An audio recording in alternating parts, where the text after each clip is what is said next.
One man is being victimized by our own government. One man whom they fear, yet whom millions love. One man who is willing to take the poison arrows of lawfare. One man whose voice has been taken away by a corrupt judge operating in a corrupt system. One man who has been ridiculed and insulted. One man who refused to back down. One man who refused to back down. One man who refused to back down. One man who stands between us and them. One man that wants to see America protected again. One man who wants to see America prosper again. One man who understands that a man is a man and a woman is a woman. One man who understands and protects the blessing of life. One man who wants to restore American exceptionalism. One man who once again wants to make America that shining city on a hill for all to see. A place where all the people of the world glowingly set their eyes upon. America. One man who unashamedly wants to make America great again. That one man is Donald Trump.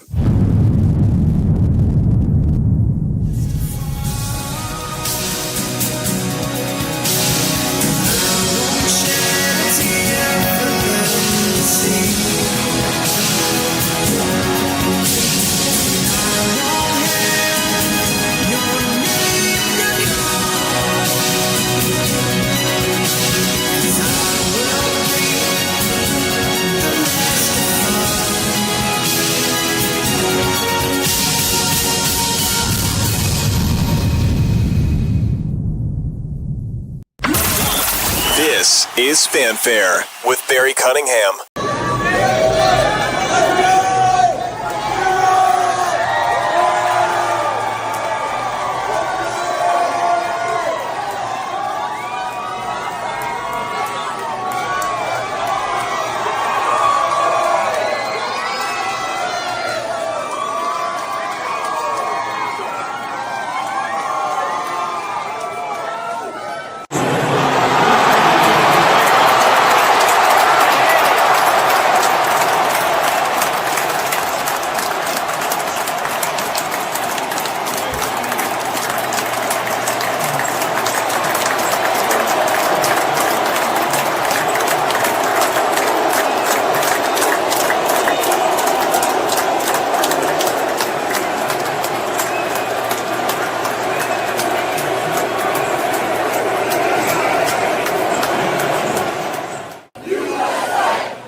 So in case you're wondering what you're looking at, you are looking at Donald Trump at the University of Georgia at the University of Alabama football game that took place last night. It was an amazing game.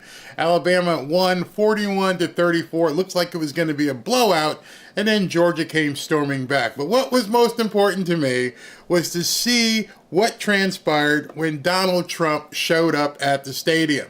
We knew in advance it was going to happen, but can you imagine 70, 80,000 people just erupting from both sides? Didn't matter if you were the visitor or the home team.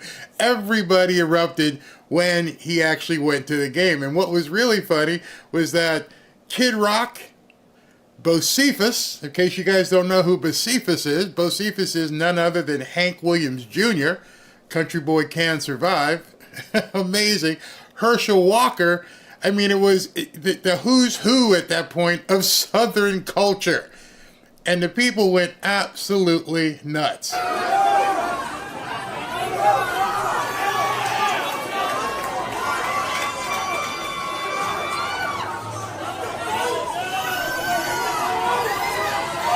Dude's throwing chicken fingers and cheeseburgers and pizza to the crowd.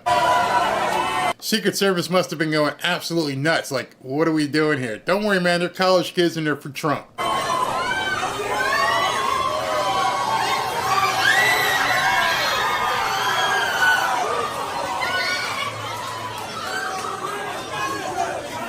Gotta love it. Can you imagine Kamala doing this? I just want you, as you're watching these clips, you say to yourself, I don't think Kamala could ever do this.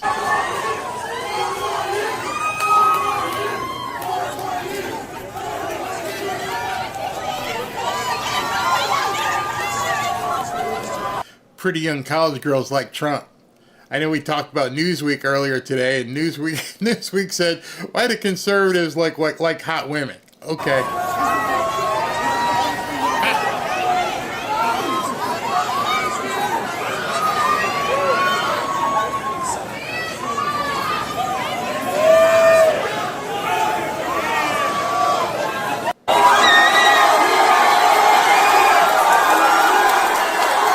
Listen to that. The stands just completely erupt seeing Donald Trump walk out. It's unbelievable. It gives you a little bit of chills.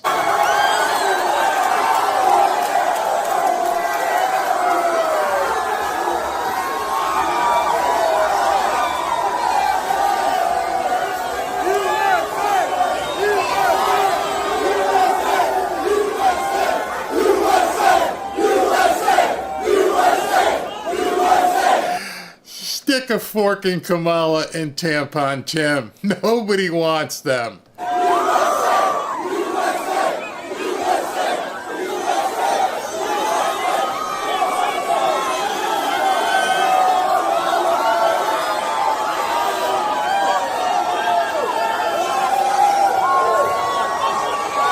And I hope when you see this, you realize it's not staged. So if any of the libnuts out there are like, oh, that was staged, it's wherever he goes. If he goes to a NASCAR race, if he goes to a UFC fight, wherever this man appears, people go absolutely nuts. That doesn't happen for Kamala Harris. She had a parade today and like 50 people showed up. Tampon Tim went to the Michigan game. 100,000 people at the Michigan game versus Minnesota. They booed him. Get out. Want nothing to do with you. Meanwhile, Trump is just getting showered with love.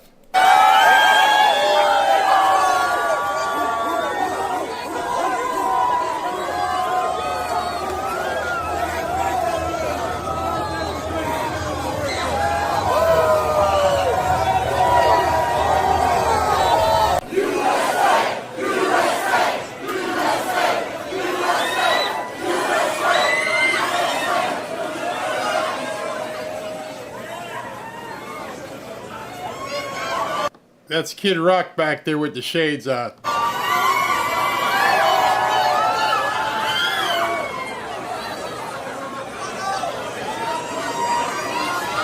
That guy right there in the hoodie, he looks like he's a janitor or some old guy. The guy back there with the long beard looks like he just like crawled out from underneath the stadium. That's golfer John Daly, who absolutely loves Trump, and he and Trump get along very well. But he looks like an absolute bum. What's that? A black kid? Oh my God.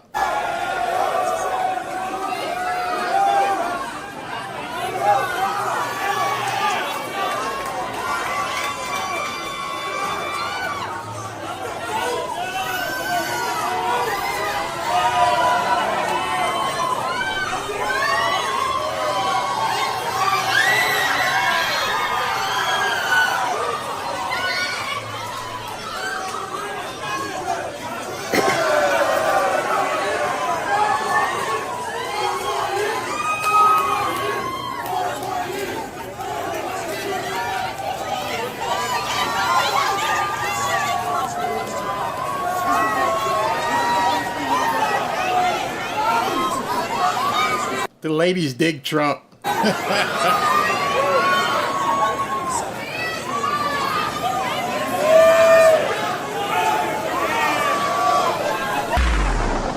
man loves being out in his element. He loves being out there in the crowd. I want to show you a couple still pictures that happened last night just to bring you up to speed as well. This is up in the Sky booth where they actually had to put the entire booth under bulletproof glass just because of precautions. And that's Tommy Tuberville on the right there.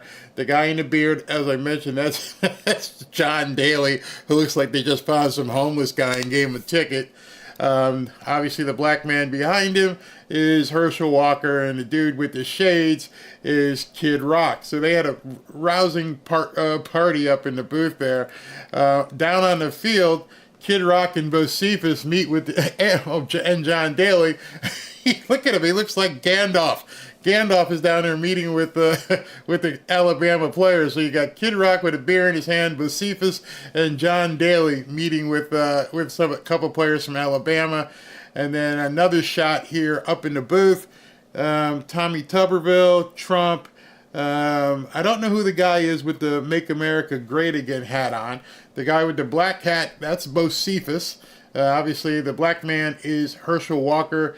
And I believe her name is Katie Britt, one of the Congress people from Alabama.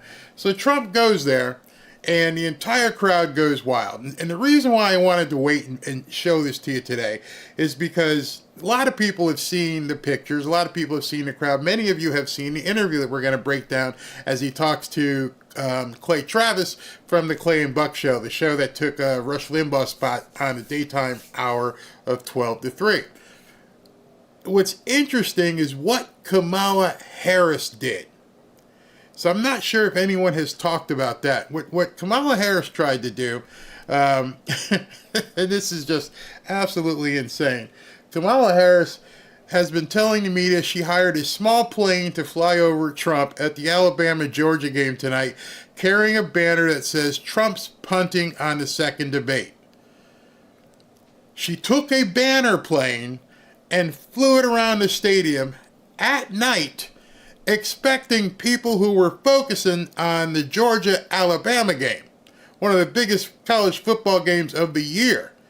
They're going to be looking at Kamala's banner flying around, complaining that Trump won't do a second debate with her. She spent money, good hard-earned dollars from donors, or maybe it wasn't. But either way, she spent money flying a plane around in the dark sky, hoping that people would look the other way from the game that was fantastic and notice that she's complaining because he won't debate me. That's what she did with the money. I said that in a tweet yesterday. I said, at that point, she may have just as well, the donors, should have all gotten together, grabbed cash that you donated to Kamala, wipe your butt with it, and flush it down the toilet. That's what this woman is doing with donor money. She is flushing it down the toilet. It makes absolutely no sense. Having been in advertising for quite some time, I would have told her, hey, listen, nobody cares about you not getting your second debate, and you're not going to get people to really look up in the sky other than to laugh at you. They're having a good time. They're rocking in this stadium. It's a great football game. Trump's up in a skybox, and you're like writing in the sky like Dorothy, free Dorothy. You're on your broomstick trying to tell people, look at me, pay attention to me, pay attention to me. How pathetic. How absolutely pathetic. A banner plane around the Alabama game? Oh, God, it's horrible. Because evidently she thinks it will be super funny. No word from the Secret Service whether they think it's a good idea to violate the former president's security bubble. So what they're saying there is, yeah, that's probably a no-fly zone because Trump's there, or it better have been because Trump's there, because it's your job to secure him, and you're telling me a plane can go ahead and fly around the perimeter of this stadium and show a banner? Did they approve that? If they approve that, we got a whole nother problem. We got a whole nother problem if that actually happened. The plane in this, what do you see, in this clip here, not clip, but image. That's AI. It's not the actual plane. Somebody just put it there, but it looks kind of stupid either way. But I can't imagine that the Secret Service cleared a plane to fly around over the stadium where Trump was. Don't be surprised if we hear in the next few days that, oh, yeah, we had another breach. Yeah, we kind of let this guy fly over the stadium where Trump was. God help us. If they let that happen, these people are bozos. Clearly, the vice president is desperate for a second chance to save her floundering campaign. Indeed, she is. And it's getting more desperate, and the media is doing everything they possibly can to basically, support her in her desperation. So this came out today. Right below that Hezbollah's Nasrallah is toast. In Alabama, Trump goes from the dark rhetoric of his campaign to the adulation of college football fans. That's an actual headline on the Associated Press. You're reading an actual headline where they are saying in Alabama, Trump goes from dark rhetoric of his campaign to the adulation of college football fans. They actually put that in the headline. That's really desperate. You're somehow trying to make appearing at a football game bad. You're trying to make it that the fact of these people in this stadium had complete adulation at a college football game. It's as bad as the article earlier, which I showed you, when it said conservative men like hot women. You are grasping at straws because you don't even understand the ideology of people who understand how to have a good time legally. There's no lube, there's no drugs, there's no chromochrome, nothing going on, but people enjoying a football game, and that's somehow wrong. And they don't really understand how she's losing, how Tampon Timmy, who they thought was a football coach, but, about his milkshakes. And now we hear tonight that he may even also pull out of the debate at the last moment? Seriously, are you serious? Is he really going to do that? I don't know if it's rumor, but it's all over Twitter right now, X. It's all over that he's having so many problems in practice that he may now pull out of the debate. This campaign of Kamala Harris is in complete circling the bowl, going down hard. And she got absolutely embarrassed by what Donald Trump was able to do last night simply by showing up. He didn't have to do anything. He just showed up and waved. He showed up, he waved, and he threw chicken fingers and cheeseburgers and pizza at people. And watched a great game. There is nothing stopping Kamala Harris from doing that. I'm sure there are some Democrat donors, people with big money that have skyboxes at some game somewhere. Go for it. Why'd you fly a plane around and complain about him not debating you? Do you understand how pathetically embarrassing that is? You put yourself in that position. You ask someone in your office, hey, what can we do to counteract Trump in front of like 90,000 people who are watching a game and going crazy? We could fly a banner plane up in the dark and maybe people will say it and laugh at him. Whew, that worked. Go for it. Right now, she must be seething. I mean, some of these posts have gotten millions of views. People have seen him out there shaking hands. And I'm sure what they'll say tomorrow, Monday comes around. Let me just tell you what they're going to say. It was in Alabama, which means it was a bunch of rednecks. Bocephus was there, and he's a racist. Kid Rock, oh, he's a has-been. John Daly, oh, we don't even know what Gandalf is. All they can do is try to denigrate what happened. Instead of, like we do, you look with your eyes and go, that seemed to be one hell of a good time. That seemed to be 90,000 people rocking to the president showing up at a football game. Robin and I were watching this game live as it happened because I know everybody was out there posting about it, and I always wait.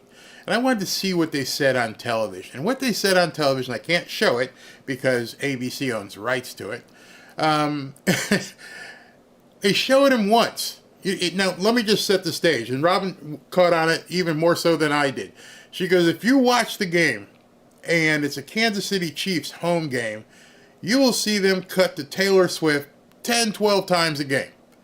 Every time Travis Kelce does something good, and they show Tay-Tay, she's up there giving people high fives and everything. Like she's playing in a game. Oh, and let's cut to Tay-Tay. Tay-Tay's dancing. She's happy. Okay, she's doing some stuff. Okay, okay, let's cut to Tay-Tay, see what she's doing. They cut to Trump once last night. They cut to Trump in a 3.5 hour, 4 hour telecast of the biggest game thus far this year on the college football slate, broadcast to national television audience. They cut to Trump once. You think that's by accident? I told Robin. I said, that's ABC. That's the same network that tried to sabotage him in the debate.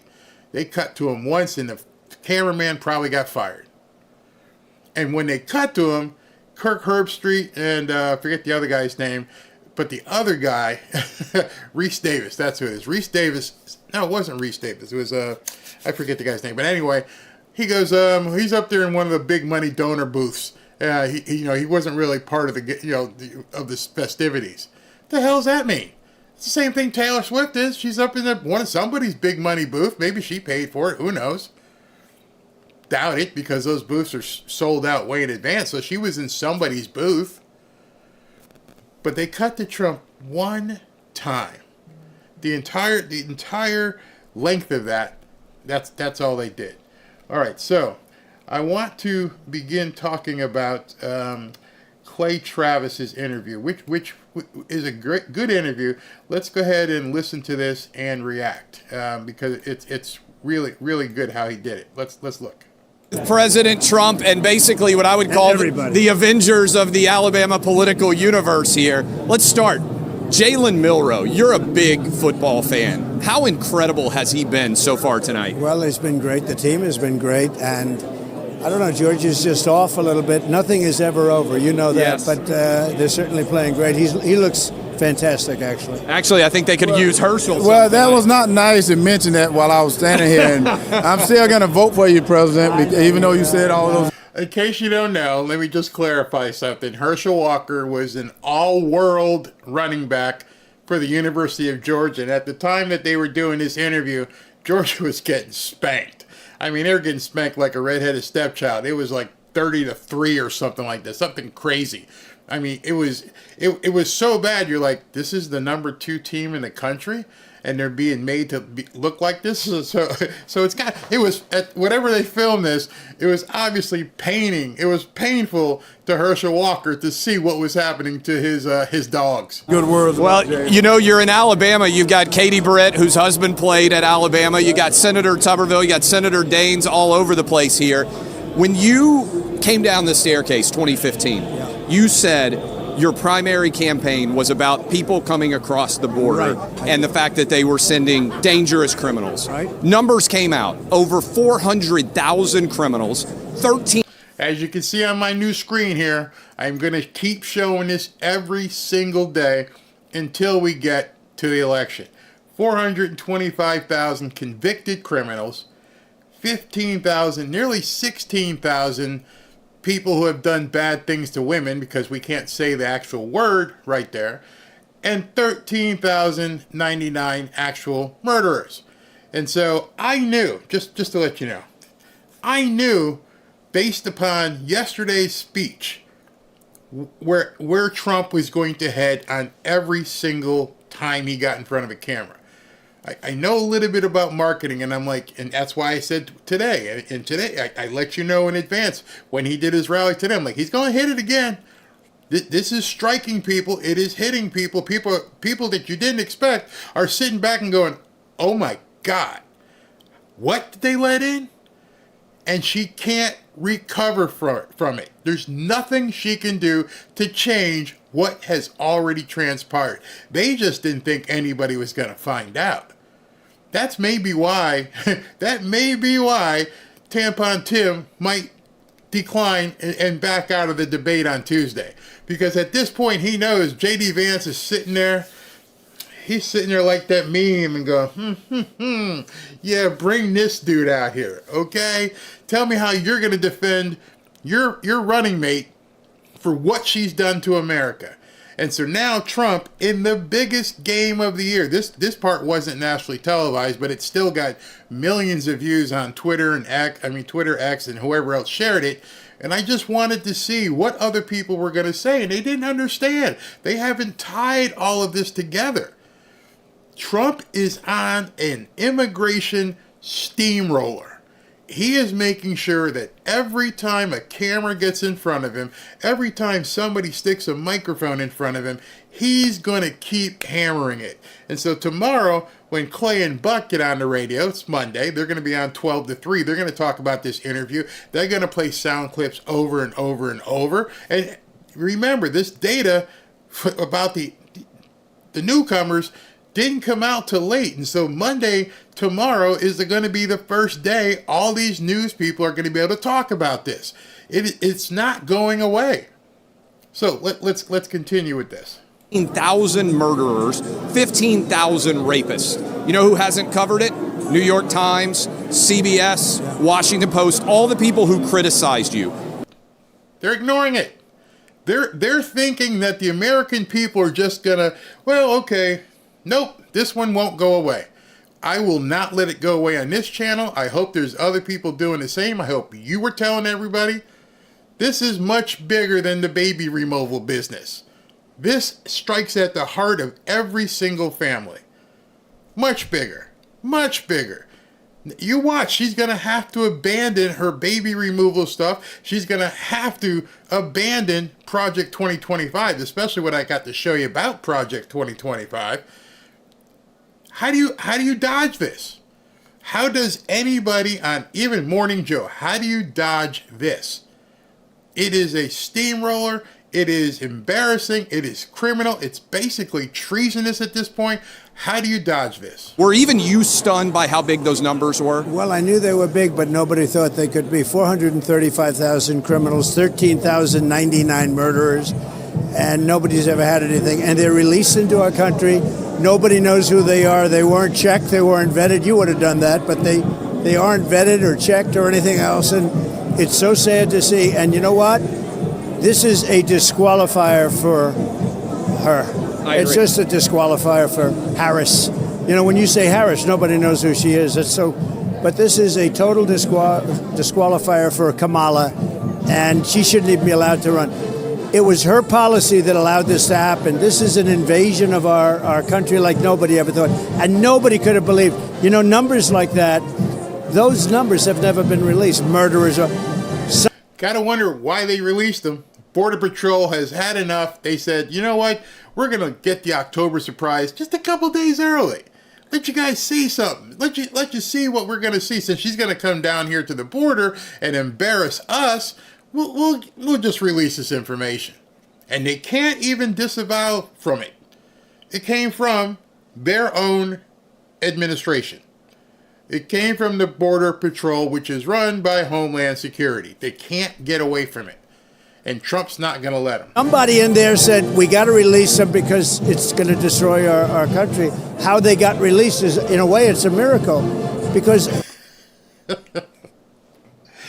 Politics. Dirty game. Dirty game. I don't know how they got released, but it got released. They've never been released.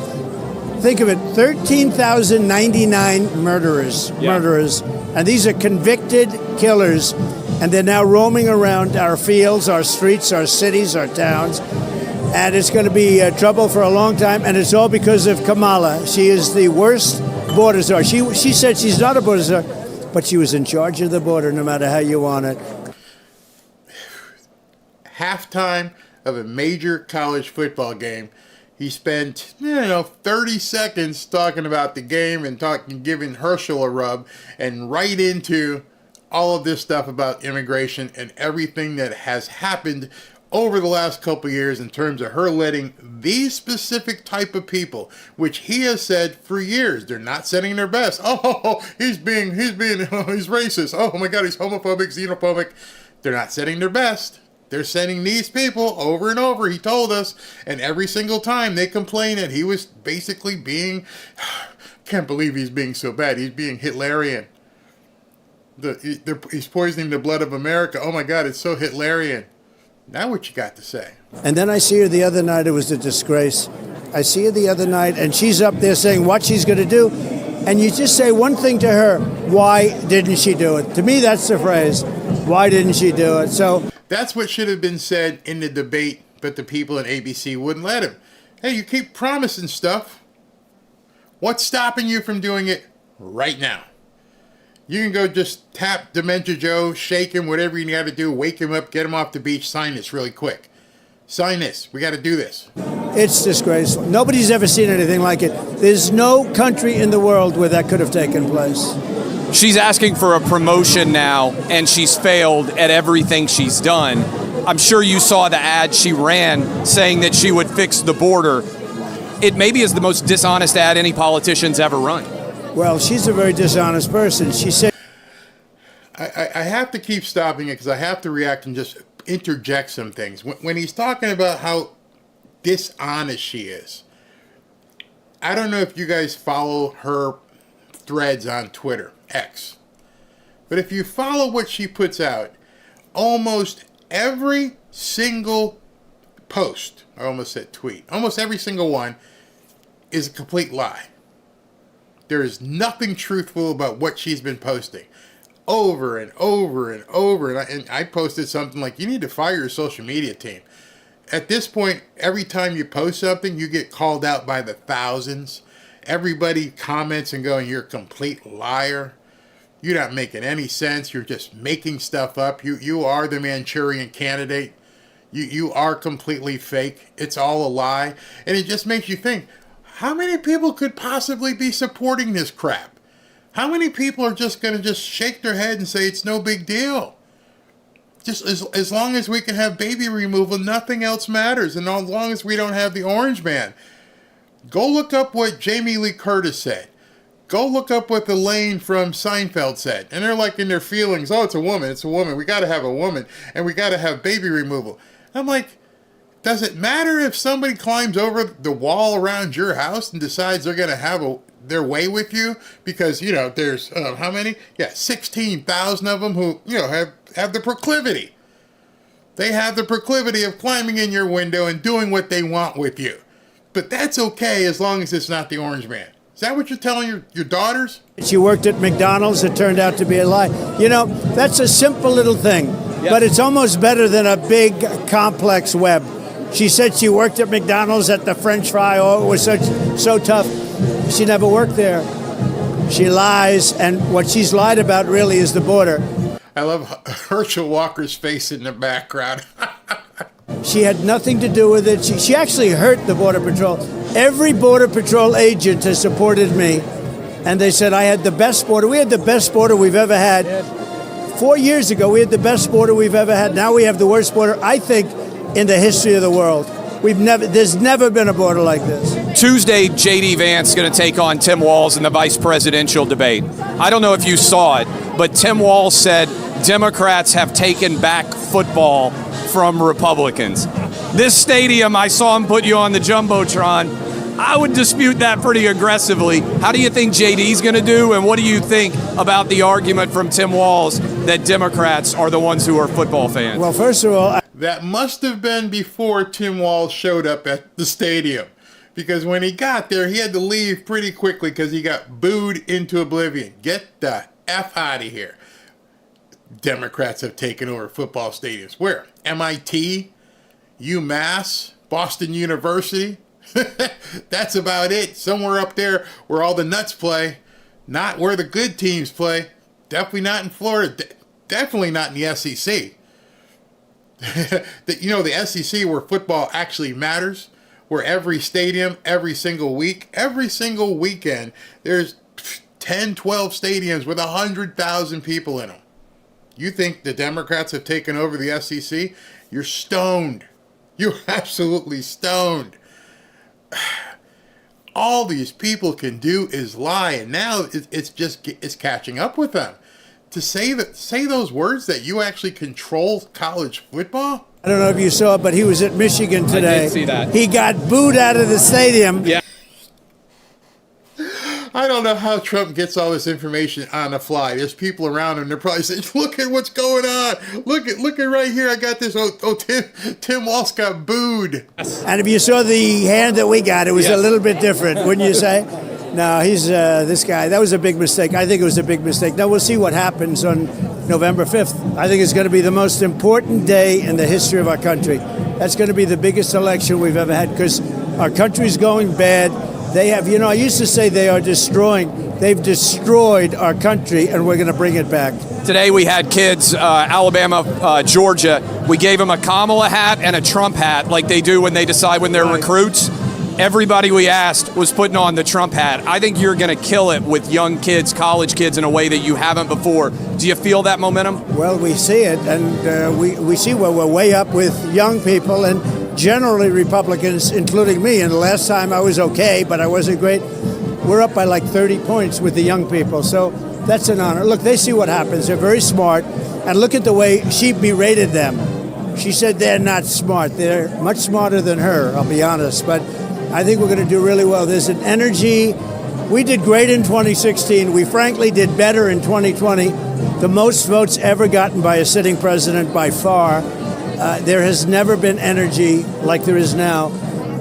And I guess it's me, but you know what it is? It's also when they look at what's happened to our country. Our country's going bad. Our country is a very dangerous place right now. When you look at what she's done at the border, it's a very dangerous place. But we love our country, and we're going to turn it around, and we're going to make America better, greater than ever before. Last question. You came here in 2019. You saw Joe Burrow, Tua. It was an incredible game. For someone who has never been to a big college football game, Alabama, all over the SEC, what are they missing? What's incredible about it? Well, I've always heard the expression big-time college football. And I guess, NFL is great, but we have 125,000 people today. You have Herschel standing right behind. You talk about, they did ballads to Herschel, the Ballad of Herschel. Yes. Nobody like Herschel. But big-time college football is as big as the NFL. I mean, some people want to watch that as opposed to the NFL. I would much rather watch college football than the NFL. The pageantry, the excitement, the students, it's so much more exciting, especially in person. It doesn't even compare. I'm sorry, Dolphins. I'll watch it tomorrow, but there's nothing like watching college football, especially down here in the South. And I don't know what they're doing with the kickoff return in the NFL. It's a mess. And I don't want to get involved in controversy, of course, but it looks so bad. And I noticed they haven't done that in college, and they shouldn't do it. And I think the NFL should go back. I mean, maybe it's a little more dangerous. I doubt. Ask yourself if Kamala could have that conversation. If she could talk about the new kickoff rule in the NFL proficiently. Has she even seen it? Does she know what it means? She would just go out there and alienate herself to an entire demographic that would laugh at her. Doubt it's any more dangerous. It is, it's football. I think they made a terrible mistake in doing that. But you look at this, they haven't. It was the first thing I was looking at. I said, have they done it? They haven't. It looks so strange. And you don't take something that's working and change it. But this is really big-time football, and it's great to see. I know I said last question, but Tom Brady's a friend of yours. He's calling games for Fox Sports now. How do you think he's done in the booth? I think he's done really well, and I think he's going. Clay didn't ask that question by accident. Last year, Tom, I don't know if you know this, last year or maybe a year before, Tom Brady, when they were interviewing him after a game, and they're, he's standing there, he's taking his shirt off, his shoulder pads, and they're talking to him. And over the corner, his locker is right there. And in the locker, he has a Make America Great Again hat. It was sitting right on the shelf behind him. And people completely freaked out. That's when people knew, and they started attacking Tom Brady. To do well, and he's a winner, and he's a champion, and has a lot of people that are jealous of him, so they're always going to say, no matter how well he does, they'll say as negative as they can, but I think he's doing fantastically well. Well, you're going to do fantastic, a little over 35 days. We know you're going to win. I know Katie Britt. I know Senator Daines from Montana, Herschel Walker. Everybody's out there rooting for you, sir. Appreciate the time. Thank you very much, Greg. Thank you. Thank you. All right, so somebody asked me. So while that was on, I went and dug up the the Tim Walz debacle. I didn't have a chance to edit it, so I'm just going to play it, and you guys can hear it for yourself. You know what was going on at this event, because this was him at the University of Michigan versus Minnesota game.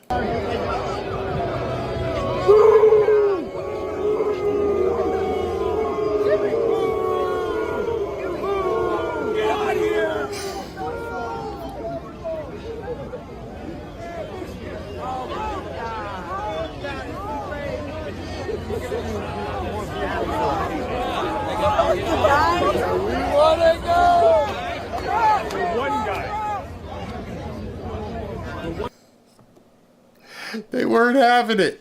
Nope, don't want you here. And there's a couple more inside in the stadium if you guys want to look it up, but they're just like, get out. So let me pause here and take a few comments and let me know what you guys think of this stuff, because Tim Walz is just what a mess. All right, so Tampon Tim in the boy, he's probably in the boys' room. You are correct. But then they started kneeling. Yeah, the joy. That's the NFL. Get out of here. Boo. Yeah, I mean, it was so funny. Northwest Illinois for Trump. We want Trump. There's no way that Kamala can defend this, and it's just getting worse and worse and worse. So let me continue on here, because it's Sunday night. I don't want to keep you guys too late. You know, I'm not going to definitely not going to do a 2-hour thing like the like we did this afternoon. But now I want to segue, because now you've seen that. And I thought tomorrow, and I told everybody, tomorrow's going to be an easy day. Trump's taking the day off. And knew that was going to change. I had to text Ashley, told the wife, oh, okay, hold on. We got to change everything. Tomorrow's going to be another big day. And so what did Trump do?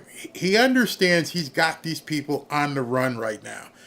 And the thing when you're attacking somebody, when you're going after them, you go at their flank, make them go ahead and run over here, then you attack them over here and make them use resources. And right now, Kamala Harris is in nothing but oh my God mode. What do we do? Oh, we're going to talk about, you know, this whole immigration and bringing in murderers and guys who do stuff to women. What are we going to do tomorrow? How are we going to combat that? But just about 45 minutes ago, Trump put an attack on this flank. And now what are you going to do, Kamala?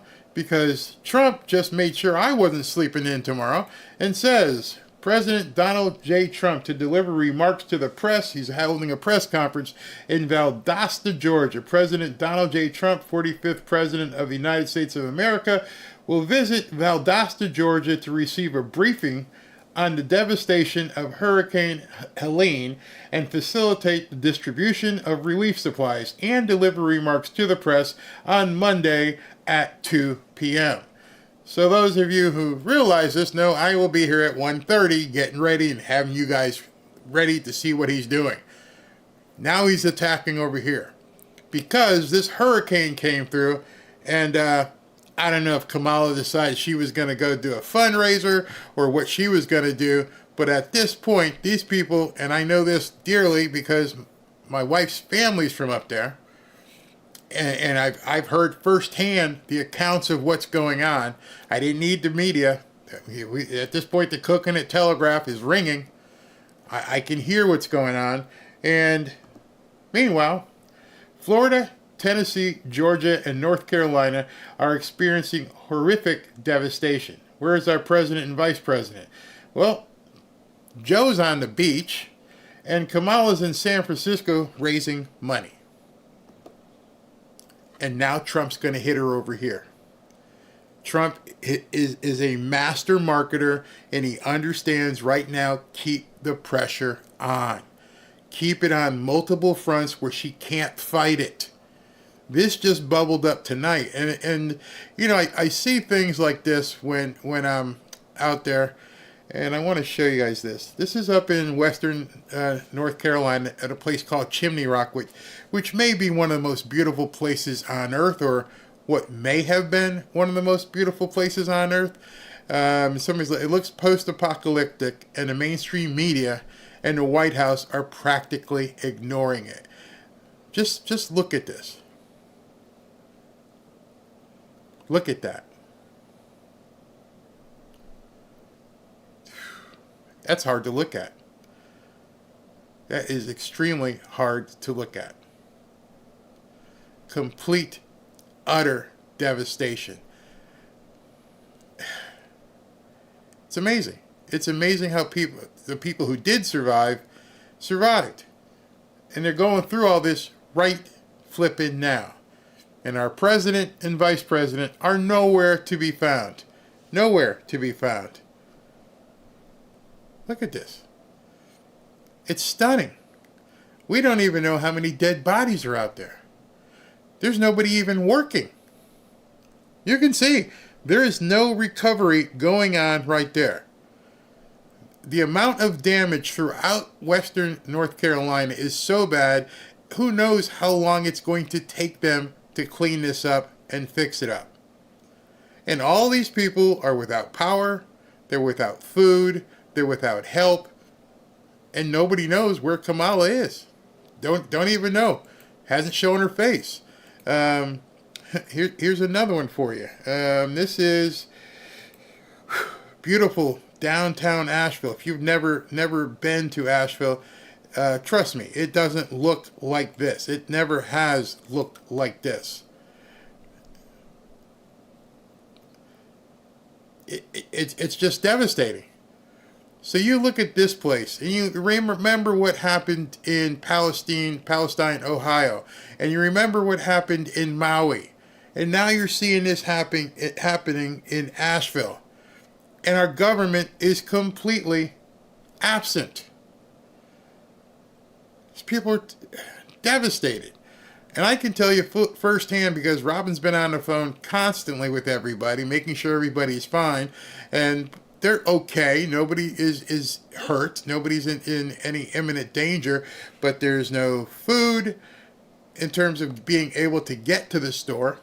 Many people don't have water, and obviously many people don't have any electricity right now. But you know what? These aren't people who are going to be complaining. These aren't people who are going to say, "Where's mine? Give me my money." I mean, one of her cousins, 2 trees fell on his house. His house is totaled. But you praise God. You praise God and you move on. It's Sunday. Everyone's fine. Everything else is material. But nobody's coming to help them. Our government is not coming. Why? I can't tell you why. I really can't tell you why she's doing this. Stephen Miller posted this. He says, Kamala used every available government resource to airlift and evacuate 500,000 Haitian newcomers to the United States, but she couldn't lift a finger to rescue drowning Americans in Asheville. That's a statement right there. Says it all. Why is our government ignoring Americans and doing everything possible to help the newcomers? In addition to flying in criminals. It makes no sense. Mike Cernovich says, North Carolina is being abandoned like it's Maui. This is the Biden administration at work. Kamala Harris wants it to continue this way for 4 more years. He followed that up with this. They let Maui burn. They let Asheville drown. Can the country survive 4 more years of this? And the media will stay quiet. If it's not for you good people spreading the word of what's going on and how people are being devastated, you got rail cars blowing up, spewing chemicals into the air. All kinds of things seem to be happening right now. All kinds of stuff. And the only person who seems like he's going to do something is this guy. The one man I keep talking about over and over and over. Where is our president? Where is our vice president? How are people supposed to live with this kind of stuff going on? And only one guy is willing to go ahead and talk about it. So you're going to see her react tomorrow, if not tonight. I mean, it's almost 8 o'clock right now. And you have to wonder, okay, what can she possibly do? She's going to she's all the way in San Francisco trying to raise money for God knows what because your campaign is over. I wouldn't give her another dime. But tomorrow morning, you're going to hear all about all these newcomers and all the crime. And now you got Trump saying, hey, listen, I know I was in Alabama yesterday, but watching a football game today, I was in Erie, Pennsylvania. Let's head on over to Valdosta, Georgia, and start talking to people who got problems over there. Because the entire storm went up through North Carolina and out through there. So he's going to be looking extremely presidential, talking to people who need help, and looking like the commander-in-chief that he's supposed to be. Meanwhile, Cackles is nowhere to be found. And her window is closing quickly. You've already seen how bad things are with the Hispanic market. I've told you many times about the black market. Both of those demos are really shrinking. Earlier today, I told you the next 10 days are going to be swamped by Trump. I showed you all the different events he's got coming up. And I looked at Monday and went, oh, we're clear. For now, honey, got to get some vitamin C. Got to get ready. Got to train. I got another one tomorrow. Tuesday, we got 3. We have 2 speeches in Wisconsin.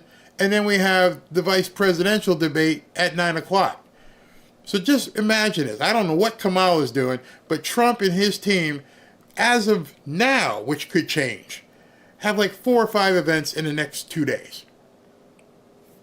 He now is going to put the pressure on her, and since she's never run a campaign really, remember she got toasted in the Democratic primary, she gets the first one out, she's never run a campaign, and now she's got to go up against the biggest closer in politics. This guy is Mariano Rivera at the end of a game. He's Joe Montana at the end of a game. He's Tom Brady at the end of a game. He knows how to close. He knows how to keep the pressure on. And now she's got to be going, what am I supposed to do? I've got my vice president who's going to get his ass munched by J.D. Vance, and this guy's flying around the country acting like the president. It's over. It's absolutely over, barring, obviously, speaking of cheating, I'll talk to you tomorrow about what's going on in Arizona. I mean, it's just one thing after the other. Arizona blew up today. I don't mean physically, but a whole bunch of stuff came out about Katie Hobbs and what they were doing out there to fudge numbers and stuff. It's falling apart on them. In addition, you watch what happens tomorrow. I know everybody was talking about Mark Robinson and all the stuff that supposedly he did and how he was on OnlyFans or some porn site or everything. Watch what happens tomorrow. I would almost bet, I could be wrong, Trump may say I need to keep my distance from him. Don't be surprised if you don't see Mark Robinson somehow meet up with Trump in North Carolina. Because at this point, I don't know what the other guy who's running for governor is, but every chaotic situation is actually an opportunity. Mark Robinson has a chance to show that he can lead right now. And it doesn't seem like the Democrats care. It doesn't seem like the Democrats are understanding what people are going through. Again, I have a direct line to people in Asheville. I know specifically what is going on in Asheville. I don't need the news. Robin can pick up the phone and talk to whichever relative that still has cell service. Per minute. Hey, what's going on? You got electricity? You got water? Anything happening? Government? I know it all. She's got relatives from basically Silva all the way to Charlotte in terms of being able to talk to them and say what's going on. I'm sure many of you have relatives that are up in that area, and they will tell you the same thing. Kamala ain't doing diddly. And meanwhile, you got this guy heading up there and looking to take things on from another front and make her react. Can you imagine her out there without a teleprompter talking to people about the hurricane? She's never been in a crisis situation like this. You can't bring a teleprompter and stick it there. Notice when she went to the border the other day, what did she do? She was out there for like 20 minutes, did a photo op, out, bounced. She can't handle this. There's no way she can interact on the fly because she's never had to do it. Here's a guy who was president, who's had to deal with natural disasters, understands what you need to do, and now he's going to go in Valdosta and talk to people who, knowing full well what they need, let me see what I can do. If you notice what he said in this press release, which is crazy, he's going to help facilitate the distribution of relief supplies. Okay, so how does someone who's not the president help facilitate the distribution of relief supplies? I'll wait in the comments if some of you guys want to guess on that one. Who does he know that could possibly help get some relief supplies to these areas? Well, I don't know, but I'll tell you. Samaritan's Purse. If you notice in today's speech, he mentioned Franklin Graham a couple times. He always says that, oh yeah, Franklin tells me I got to stop swearing in my speeches, but sometimes I got to swear. But Franklin Graham. Who runs Samaritan's Purse? Franklin Graham. Who's got supplies and everything else? Franklin Graham. Samaritan's Purse.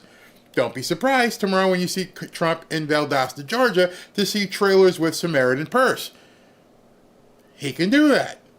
He can't make the Air Force or anybody else drop stuff in there, but he can sure enough help facilitate with Samaritan's Purse. In Western North Carolina, there are people with private helicopters. Like I said, there are people with money up in that Asheville area. There were private helicopters, because the government's nowhere to be found. Private helicopters are airdropping in food and supplies. He's going to, oh yeah, you're right, Elon. I'm sure Elon, there's a guy named Nick Sorter. I showed you one of Nick's tweets, but Nick has already worked with Elon. They're dropping in Starlink so people have communications. Yes, Elon can do that. Absolutely. Somebody goes, Trump is the president. Yeah, that's probably right. Yeah. Mike Ellen's right. I don't care what Kamala Harris does next. I don't care. I know. I'm talking FEMA. Who? FEMA can't do anything until it's authorized by the government. Then they have to stage and they have to do everything else. As of before I clicked on to come on live, none of Robin's relatives have heard anything from FEMA. Not a word. Nothing.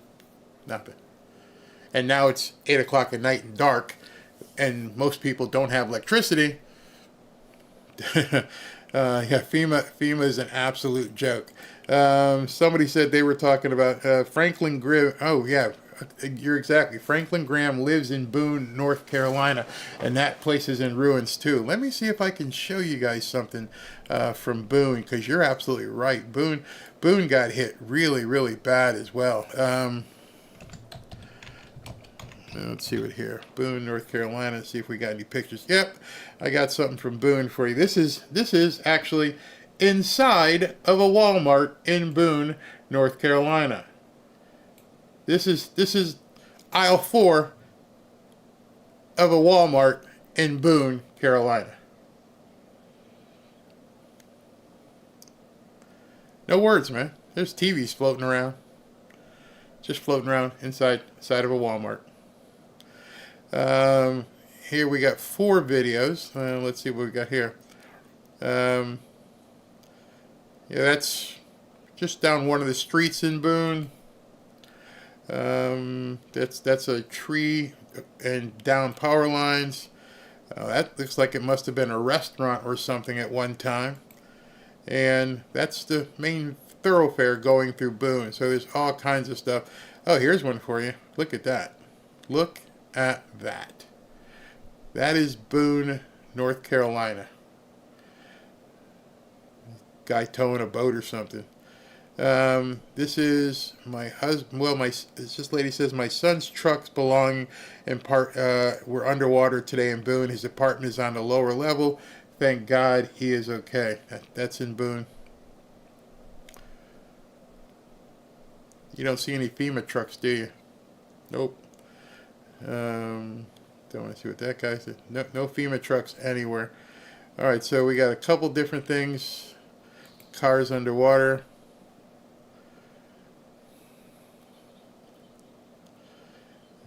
That used to be a road or a bridge that went across.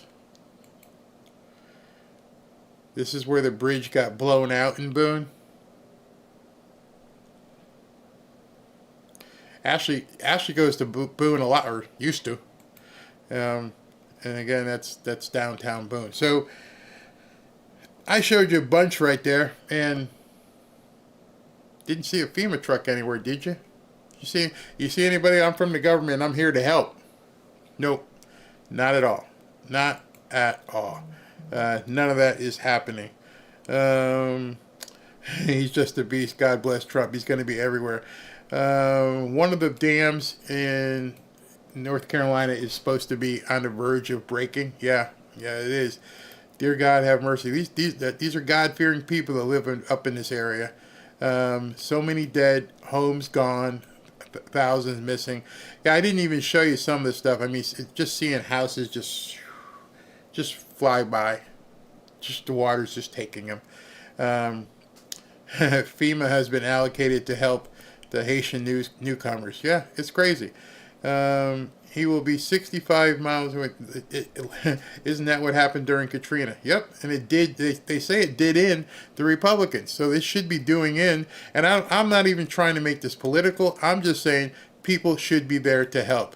Lake Lear, that's another big area where they're saying. Let me see if I can find something about Lake Lear, because the dam there is in danger of breaking. Let me see here. I can show you guys this stuff. Okay. We have some pictures. These are some people who ventured out. That was a picture I showed you earlier. This is the Rainbow Bridge is gone at Lake Lear. You can see that. It's just not there. So this is the dams. This is I-40 from a pilot, as you can see. It's just underwater. Look at this one. Look at that. Look at that.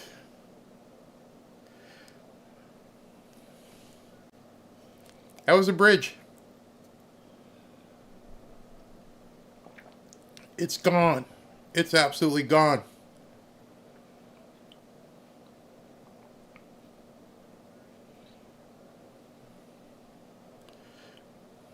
No words, man. You look at this stuff and you go, you got to be kidding me. It's gone. The bridge is gone.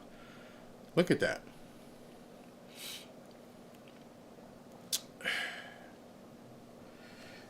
So you tell me why our government isn't there right now. Why isn't every single news station? Maybe it's not safe. I'll give the news people the benefit of a doubt.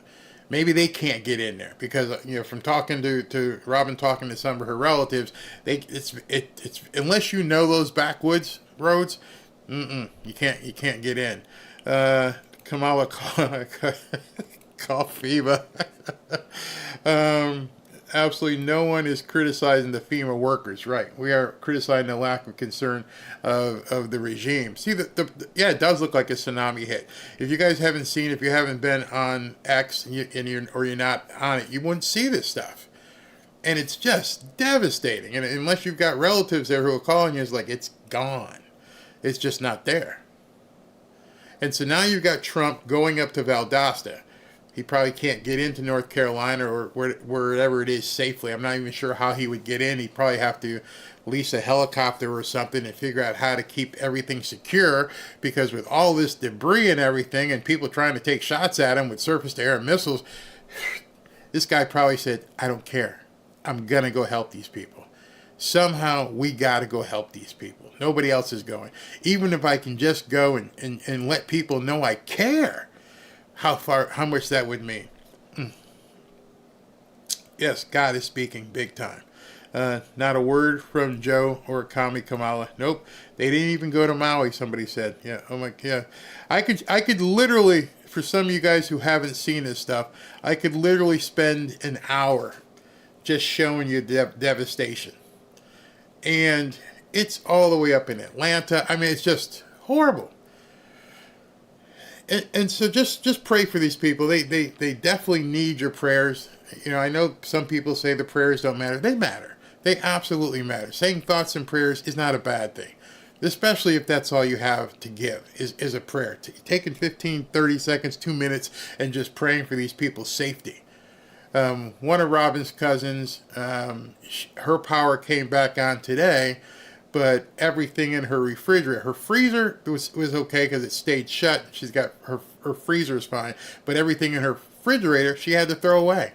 Just throw away. And understand, you can't, as you saw, you can't get to the grocery store even if you have money, because the roads are just like, where do we go? And then the grocery store's not getting any stuff, supplies in, because you can't get there. I don't even know if the airport is back open yet again, but it's crazy. I remember a time when the news channels brought attention to disasters like this to help for the people. Yeah, absolutely. Scott says he lives about 13 miles from the Douglas Dam. Yeah, all you can say, Barry, is wow. Exactly. Yeah, I mean, literally, if you guys want to jump on Twitter and just put those things like Asheville, North Carolina, Lake Lear, Dam, Boone, North Carolina, you will just see literally just page after page after page of videos. There was one guy who opened up his front door, and only thing in front of his front door was a lake. It's gone. Everything, driveway, it's all gone. I mean, so it's really, really bad. I give my heart, thoughts, and prayers to all of y'all. This is true. I think at this point, people already see Trump as the president, and that's what I was getting at today. You're going to see him take a turn here where he's really, really going to put some serious pressure on her. She can't react. She doesn't know what to say. She's never been a crisis politician. Never been there. Remember, she was coddled under Dementia Joe. And then before that, she was a senator in California and didn't even have to do anything. And now you're on the big stage, girlie. You're on the big stage, and you're going to have to show these people you have the capacity to lead. And you're doing a $250,000 plate dinner in San Francisco instead of saying, you know what, I'm canceling that, I'm heading over. Trump's going to be there tomorrow. Watch what happens. I guarantee you're going to see her tomorrow say, oh, I got to go over there. I got to go. Psalm 14, the Lord is close to all who call on him in truth. Absolutely. Wow, 60 dead so far. Like somebody said here, what about the animals? I shudder to think about the animals. I really do. And what you haven't heard anybody talk about, I just showed you North Carolina. I didn't show you Florida. I didn't show you all the alligators floating around people's houses with snakes because the water rose. Ron DeSantis is taking care of that. Nobody's even talking too much about Florida because Florida is used to dealing with hurricanes.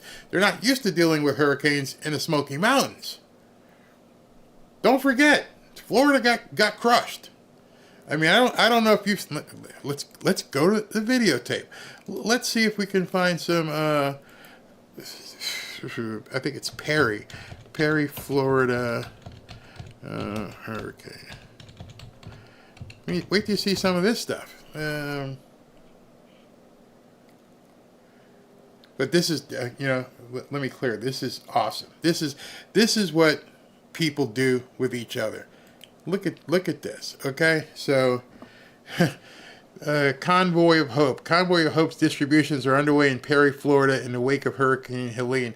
Residents pass through the drive-through distribution, receiving groceries, water, hygiene kits, and hope for the days to come. Look at that. Look at a convoy. People asking for help.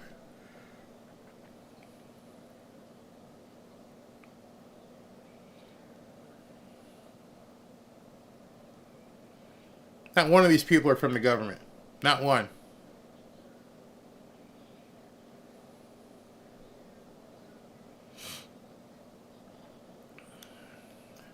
It's amazing.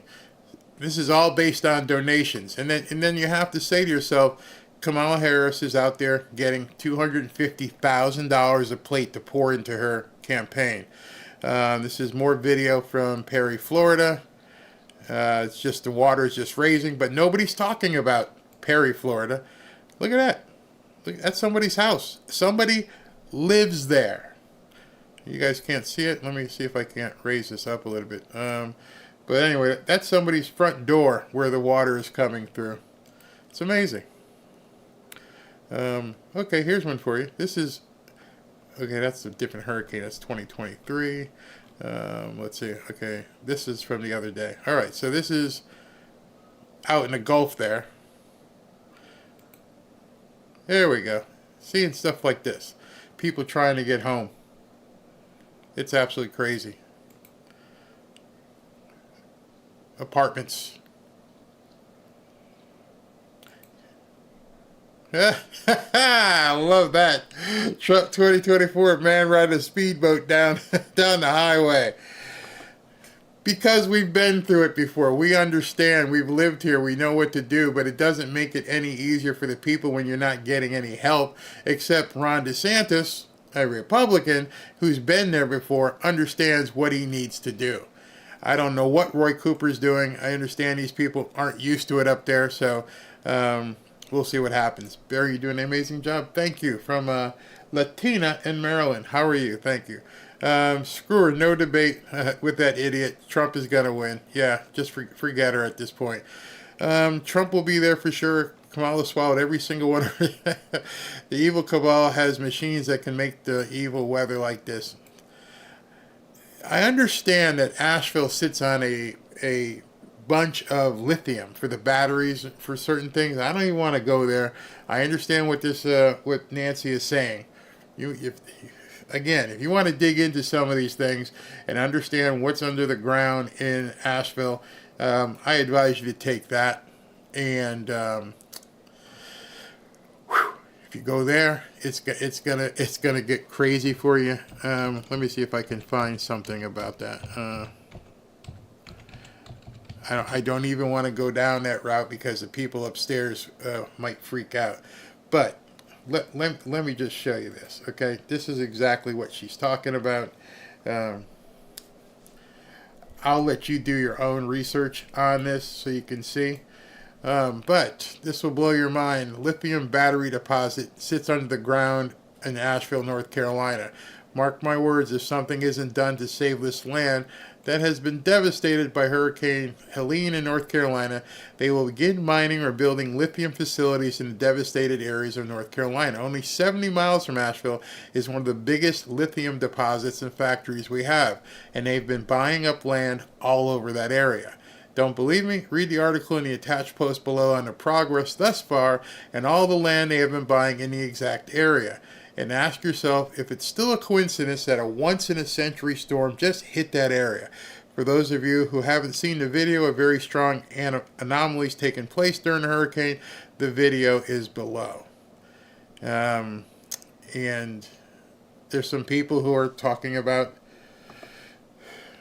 some really tinfoil hat stuff that I can no longer say is tinfoil. I haven't dug into that. I don't know. But everything I've seen thus far that is now coming true, I can't discount it until I dig in. So if you want to dig into that, be my guest. Let me know. I just don't have the time to dig into it because there's some crazy stuff going on. You've been noticing. It was funny. Robin was talking tonight before I came on about that big explosion, the chemical explosion. Have you noticed how many chemical explosions of factories and stuff have been happening lately? Just asking. We have a farm up there and they want our land. No. Okay. Operation man-made weather manipulation. That's some of the stuff people are talking about. That's what I keep saying. Conspiracy is just stuff you don't know about yet. But who knows? Who knows what's going on? I don't know how things are going up there. I don't want to point fingers. I have not dug into it myself, so I don't know. Hurricanes, explosions. Oh, somebody just said something. Wait a minute. Where was that? Somebody said, okay. Jill Hinckley. Hurricane, explosions, seaport closures. Funny you mentioned that. Funny you mentioned seaport closures. I told you about that earlier. I want you to listen to this gentleman and tell me if you're not going to be at the store maybe tomorrow or Tuesday morning. Okay, everybody, this is update number 4. It's Sunday, right around 12 noon. As of an hour ago, the railroads are starting to not take freight, refrigerated freight. They are starting to leave that right where it sits. They're not taking it for fear that it's going to be left on the train, which is going to basically just take a car and nobody's going to be there to offload it. So the railroad. So if the seaports are going to close and the trains are not going to be delivering stuff to the ports, interesting. Sort of started to say we're not taking freight. There's still no talks. This strike is going to happen. I've heard that from a number of people that there are no talks. They will not negotiate and that this is going to happen. I don't have a crystal ball, so I can't say for sure that it's going to, but my crystal ball does say if it does happen, what the hell do you do? Biden is not going to step in. He can't step in because the port people are backing Biden. So he cannot step in. So understand what he just said. The people who own the port are backing Dementia Joe and Kamala Harris. At the same time, you've got Kamala Harris saying she's got all the unions behind her. And so this is a tinderbox politically, like, oh crap, what do we do here? Do we just go hands off and tell the American people, sorry? But now you're seeing what's actually happening. The unions did not endorse a candidate, but they did not endorse him or Trump. The workers overwhelmingly endorsed Trump, but the small percentage, the 39% union workers that did support Harris, if they are forced to go back to work by Biden, Harris is going to lose their support. You hear that? They're playing chess with Americans' lives. Instead of saying, get your butts back to work, let's negotiate. They're in a situation right now where you've got Kamala Harris has got 39-40% support of the union. Dementia Joe has taken money from the port owners. We can't get in the middle of this because it's a losing scenario. So we just got to let it happen. Because he's basically going to tell them, we don't care. Get your ass back to work. And they're not going to do that. So you want to play hardball with longshoremen. That's what you're telling me. You want to go toe-to-toe with some of the toughest guys in the world. These are men that basically cut their teeth on boats and unloading crates and stuff. And you want to play hardball with that union? I remember the movie Back on the Waterfront with Marlon Brando. That's when I first got introduced to longshoremen. And you think that they're going to bend? So if he does step in, some last minute Hail Mary, Harris will lose the support of 39%, I believe it is. So so if he forces them to go back to work because he's going to back, and when I say Dementia Joe, because the port owners, which obviously have government ties, are going to force these people to go back to work and try to bust the union, then Kamala's really toast with the rest of the union. The Teamsters and everybody else that aren't supporting Trump are going to go, wait a minute, did you just bust the union? Did you just really work in cohort with your Dementia Joe partner to just try and bust us up? You lose the election or the Americans starve? I guess you'll have to starve. Because that's what he's saying right now. Because if he doesn't want them to go back to work, or he tells them you got to go back to work and do what you got to do, then you're effectively making sure that Kamala Harris can't win, which, I don't know, maybe Dementia Joe does want to see that happen. So I will try to keep y'all updated. I'm watching it throughout the day. There again, like I said, it's Sunday. This is right around 12 noon. The news about the railroads came out about an hour ago. So we'll see what happens here. Tomorrow is the last day. Tomorrow night at midnight, 12:01 Tuesday morning, they are to walk off the job. And all products coming into this country is going to stop.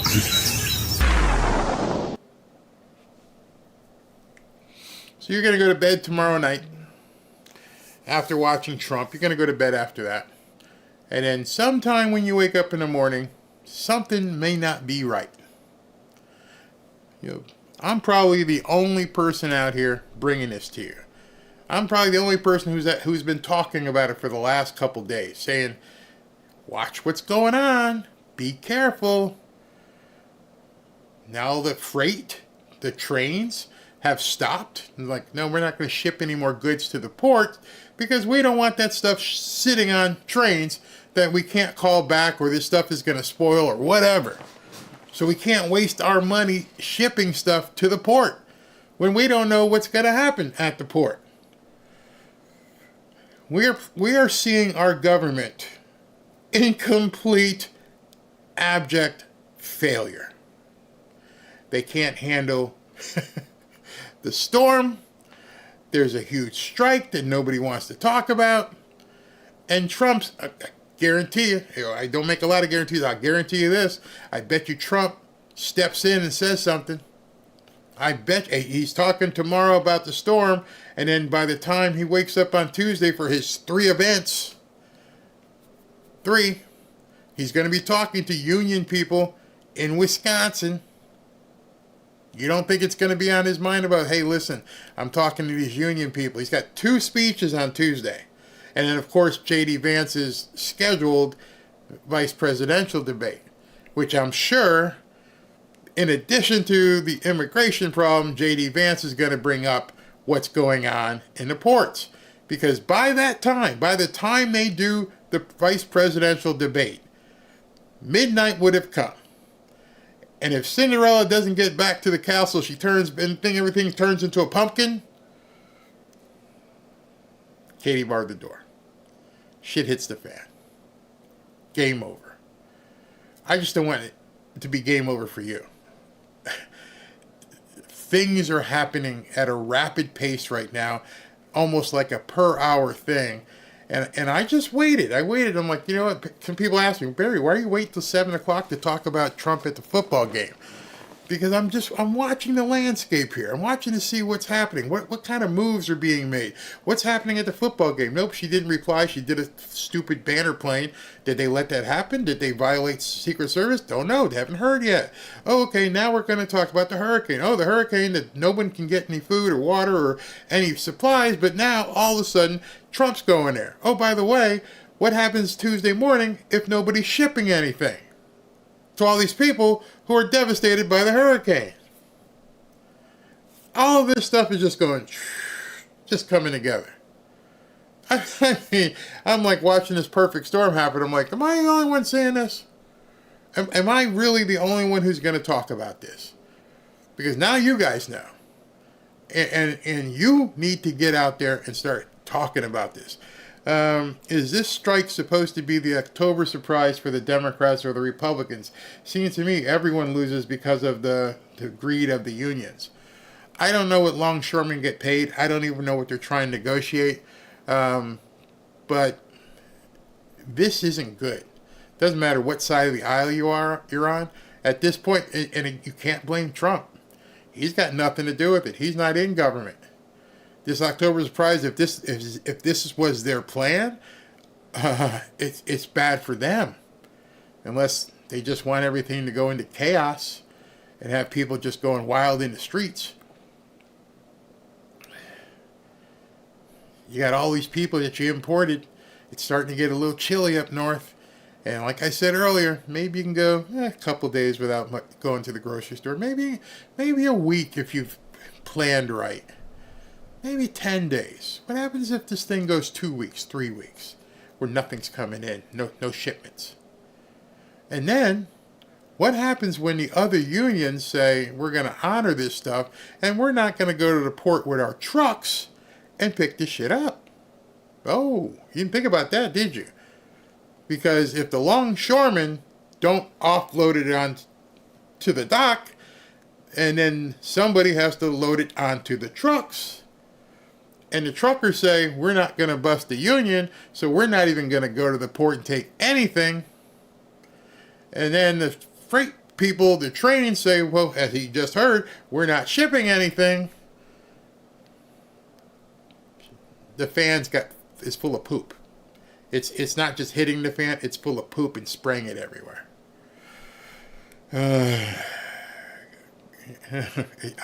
It's prepared for 2 weeks is nothing.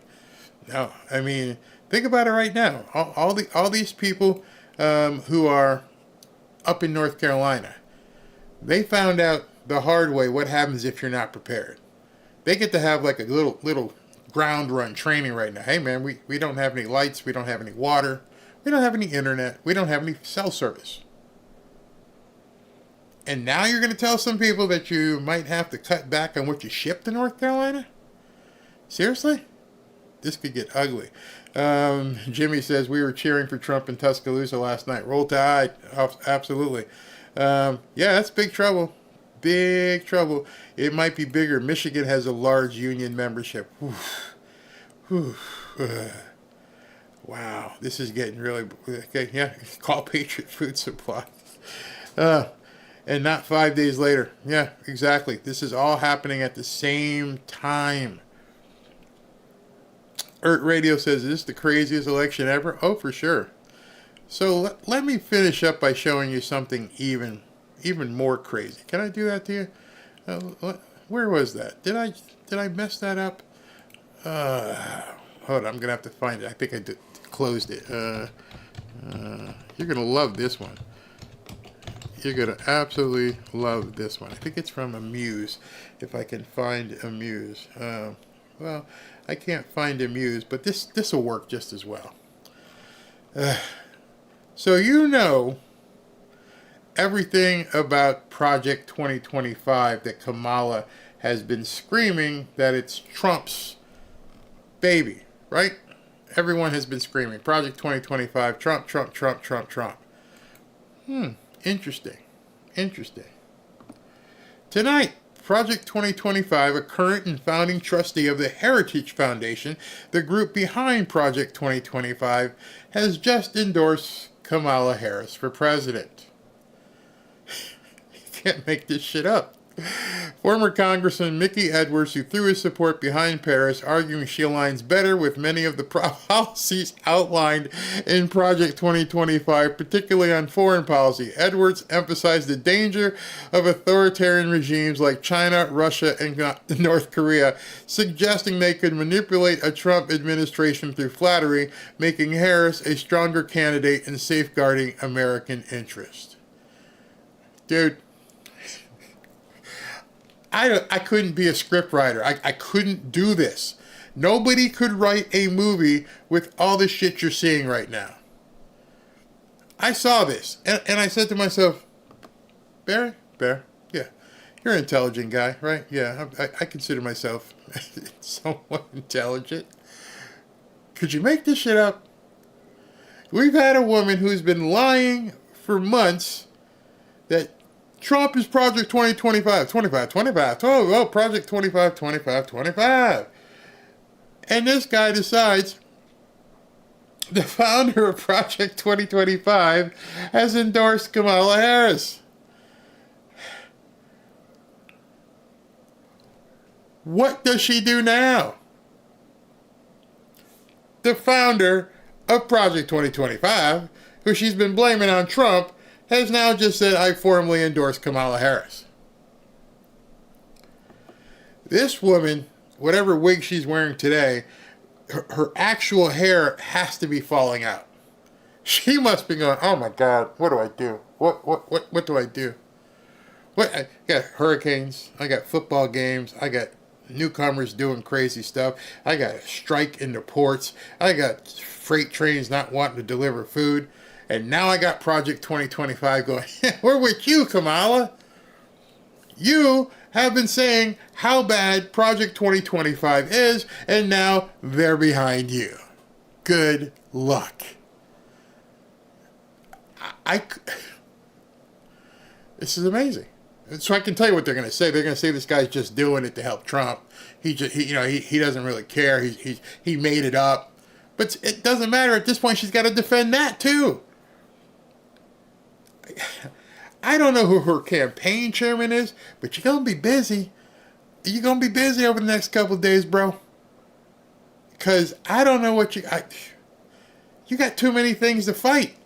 You don't have enough people to fight it. And you don't have any ammunition. You got cackling Kamala and horse milkshake Tim, and you're freaking about the debate, and you're talking about we might have to postpone it or he needs to get out of it, and Trump's just rolling. 100,000 people cheering for him, and you're getting punched like an out of shape boxer, just getting your ass whooped. And now you got Project 2025 founders saying, we with you, Kamala. Everything you've been saying for the last 2 months just blew up in your face like a bag full of poop. If I didn't show you this stuff and outline it for you, and I just said it without saying, let me show you this stuff. If I just said it, I don't know which part of this you would have said, oh, come on, Barry. Oh, now Barry's just up here lying. Why are you going to lie like that?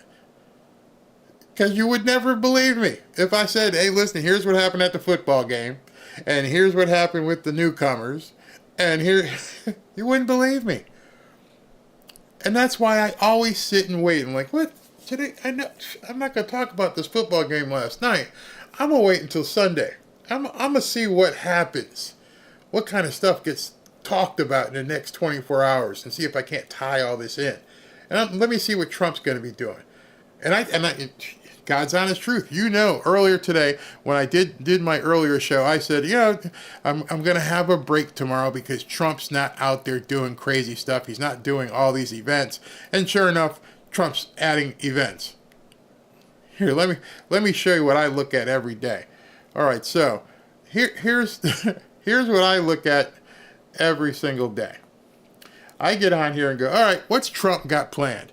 All right, so he's got Tuesday, October 1st, he's got a speech in Wanaki.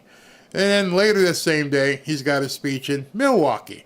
And then, of course, down further, we know that J.D. Vance has a debate. And then October 4th, he's got a town hall in Fayetteville. And then October 5th, he's back to Butler. Okay, I can plan. Doesn't look like there's anything on Monday. And then off script, he just drops in a press conference. And I'm sure the way things are going right now, I can't count on this entire schedule at all. I have a feeling this man is about to get really busy. I think he sees the end. I think he sees that he's got her on the ropes, and it's time to give her the body blow. It's time to give her the body blow and then come across, because she's just reeling at this point. There's nothing. You're supposed to be the candidate for president, and you got people in North Carolina, Florida, Georgia who are hurting. And what are you doing? The optics alone. You're out there at $250,000 plate dinner trying to raise money instead of your ass back over here dealing with these people who need help. Love it. I love that Trump is going on the offensive. I just wanted to make sure you guys all knew tonight that the football game was just a springboard into what's coming.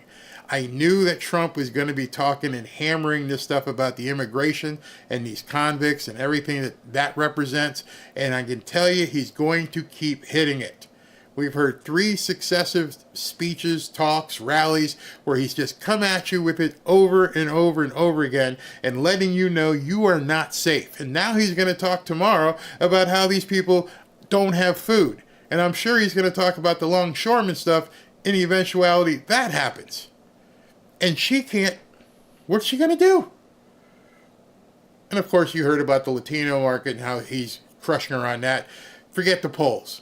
The polls mean nothing right now because there's not a poll that can take account into 90,000 screaming fans loving Trump on national television. There's no poll that can take that. There's no poll. Well, actually, there could be a poll talking about the newcomers and all the criminals they brought in, but they're not going to want to ask those questions. There's going to be no poll right now about the efforts with the people in the hurricane. There's no polling being done about the longshoremen going on strike. So the polls are meaningless. Absolutely meaningless. We got 30 days. This man's going to close. It's game over. We'll see what happens. We'll see how she reacts and everything else. But Project 2025 is written by the Heritage Foundation. Their rep was interviewed and said Trump has nothing to do with it. Yep. And now we know he's actually backing Kamala Harris. Barry, you can go on Trump Tracker, and it's free. Just join it. You can find his daily schedule. You can find anything you want to about him. Yep, I've been there too. But I like to see it confirmed, and, not just where he's at and where he's going, but, I like to hear from the press secretary, okay, we're going to do this, we're going to do that. Pray and keep praying. Things are coming off the wheels, people. They're coming off the wheels. Trump is playing chess, not checkers. Yeah. Remember a week ago where he said checkmate? Let me just see something. Let's see if he's posted anything tonight, because sometimes Trump will go on a rampage and just start tweeting about stuff. Let me see if there's anything. Okay, so an hour ago, Trump not tweeted. I don't know what they call it. Truthed. Coronel Zarate, a member of Venezuelan's Tren de Deguaga gang, was arrested for doing again a mother and her daughter in the small Wisconsin town of Prairie du Chien. Anybody know where Trump was the other day? Yeah, he was in Prairie du Chien. Let's see, another hour ago, he lines up basically their two policies. An hour ago again, Trump thanks Zelensky for defending him during the Ukraine impeachment pokes. 2 hours ago, scoop. I don't know if you guys have heard this. Representative Alyssa Slotkin warns Harris is underwater in Michigan. She got caught on a hot mic saying Kamala's in trouble. Let me see if I can find that tape for you so I can play that. She didn't know she was being taped. These people need to understand you are always on tape. Here it is right here. Let me see if I can put it on real quick. Hold on. If you guys, I guess it wasn't a hot mic. It was on some sort of Zoom call or something, it looks like. Let me see if I can put this on. Hold on. Let's see if it works. Otherwise, I'll have to download it. Where is she? Okay.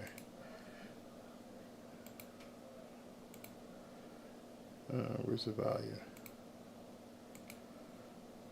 Like Michigan right now. We have her underwater. I'm not feeling my best right now about where we are on Kamala Harris in a place like Michigan right now. We have her underwater in our polling. I'm not feeling my best right now about where we are on Kamala Harris in a place like Michigan right now. We have her underwater in our polling. I'm not feeling my best.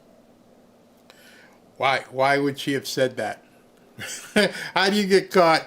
It's not. Like I'm looking here where it says she was caught on a hot mic. She wasn't caught. She absolutely said it. Michigan Democrat Congresswoman Alyssa Slotkin was caught on tape casting doubts on Kamala's chances in Michigan. Said her internal polling had Kamala Harris underwater. The polls are wrong. They're lying to you. She didn't know this was going to go out. Axios is reporting it. What she's saying, I'm not feeling my best right now about where we are on Kamala Harris in a place like Michigan. Spokesman for Slotkin's campaign did not respond Oh, fire. Oh, this is bad. This is just so bad. Everywhere she turns. Oh yeah, and then it's the whole Primanti thing that they it's just getting bad. It's just getting really bad. Mr. Barry, did anyone in their life ever think something like this would ever happen to Americans and the people in the world? Nope. I never thought it. Never ever thought it. It's just blub blub blub underwater. Oh. Yeah, Jill, you're absolutely right. These accidents keep happening in the states that they need votes from. Only problem I'm having with this is, and somebody goes, I made a donation to Samaritan's Purse yesterday. Very well. The only problem I'm having with this is they're obviously going to be desperate. They're obviously getting themselves into a situation where they're extremely desperate. And they're hoping that, I guess, people don't pay any attention to it. The media won't talk about it. They can't shut me up. They can't shut up guys like Clay Travis. We can all sit here and talk about what's happening. And it just seems to just keep going. And then don't forget for an instant what's going on with Eric Adams. You see, Eric Adams has now been charged up in New York because he spoke out. They made different claims, but we all know he got charged because he spoke out against the family. You never speak against the family. And now you got Mario Cuomo, or Andrew Cuomo, whichever one's the younger one. I forget, one of them's dead. But Andrew Cuomo saying, I'll run for mayor of New York. They're eating themselves at this point. They are. It is literally a fire drill watching this stuff happen. Huge cheat coming. Yeah, probably. Oh, Bear, I need to show the dance again. I don't have it queued up. All right, man. I'm going to get out of here. I thank y'all. Let me go ahead and address everybody who contributed tonight, because this is just getting out of hand. I mean, I get ready for shows and I put together my pieces and I think to myself, where are we with things? How are things this screwed up in our country? Where exactly are we headed with all of this? And it just makes no sense. All right, so let me do this. Wow, see $100 here from Tucker66. Thank you very, very much. He didn't leave a comment. He just dropped some cash. Thank you very much, Tucker. Greatly appreciated. Let me just make sure I'm all the way to the top. Okay. All right, Papa John. I like the play on words there. Very nice. I believe the true numbers are 80% of Americans want Trump for president. Everywhere here he goes, it's the same energy. 24% to Kimball's is generous. Don't believe any polls. Don't even look anymore. That's why I stopped doing them. They're so phony. It's not even funny. Lionheart Roar. Thank you. After seeing the crowd cheer DJT, Kamala is sure wearing a diaper just like Joe. Yeah. From Canada. Hello, Mr. Flanagan. Don't expect prices to ever come down. Once they go up, they stay up. Gasoline is the only thing that fluctuates and takes 2 steps up and 1 step down. Thank you for the info on your show, says Emma. Thank you very much. Hey, Mr. Langworthy. Hello, Bruce. Thank you. Had a breakthrough today. Burying my parents who have been lifetime Democrats. Today, my mom said, I think Trump needs to win. We need someone who can say no. Can I drop some applause there?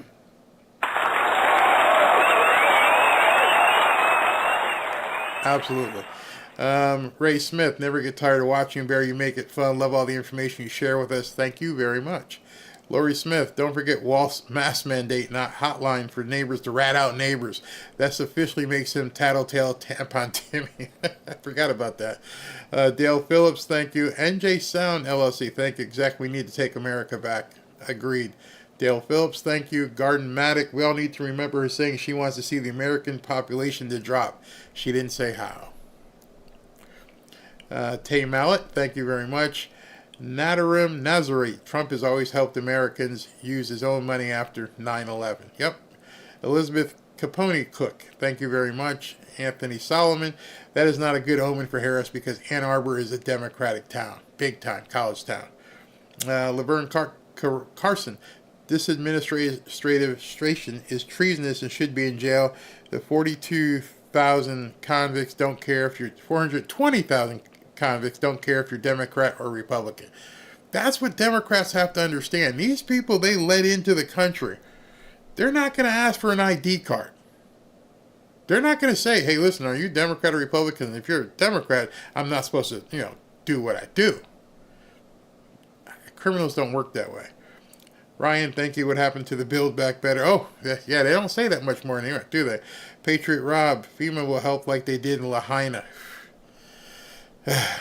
Hey, Ryan, again, had the money from the Build Back Better infrastructure bill not been sent to that country over there, these dams and roads wouldn't have been washed away, maybe.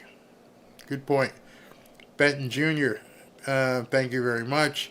Doc Fender, God help all the victims of Helene's wrath. Yes, absolutely. Terry Berry, keep on, Berry. Thank you very much. Lorem Ipsum, how did the... I can't answer that. Patriot Rob, at least Bush called out the National Guard for Katrina. I don't know if the National Guard is rolling in out there in Nashville. Haven't heard. Queen 22, thank you. Gramps, having first-hand experience with hurricane emergencies in North Carolina, I am sure Samaritan's Purse is already there. Yep. Franklin Graham is going to be on the ground.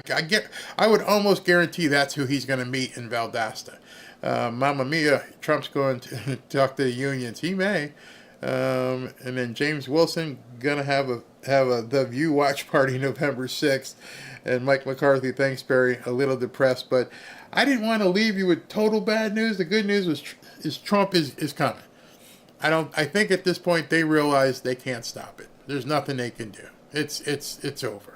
Let me just close you with some good news. Do I have I don't have it here. I was going to say anyway, hold on. Let me put it, we're going to give away, I didn't give it away yet. So what I have to do is, I'll give another one away tomorrow. Hold on, here we go. If you haven't registered for a hoodie, it's not too late. You can go ahead and register there. Enter to win, fanfareshop.org, and you can enter to win a Trump hoodie. I know some people have a problem, but if you've entered before, you don't have to enter a second time. So let's go ahead and do that. Let's go ahead and give away another hoodie right now. And I will bring it over here so everybody can see it. And here we go. Where are we? So, bear with me. All right, so let's go ahead and draw another winner. Drum roll.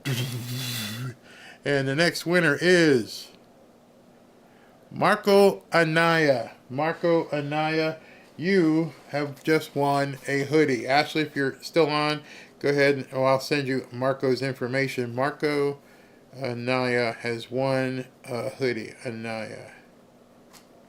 All right, we're all good then. We're all caught up. We gave away a hoodie live. You guys saw it. Everything is fine. Thank you guys for tuning in tonight. Thank you to all of you who contributed. Thank you all for watching. I'll talk to you now. Looks like tomorrow at 1:30 as we listen to Trump go to Valdosta. Thank you.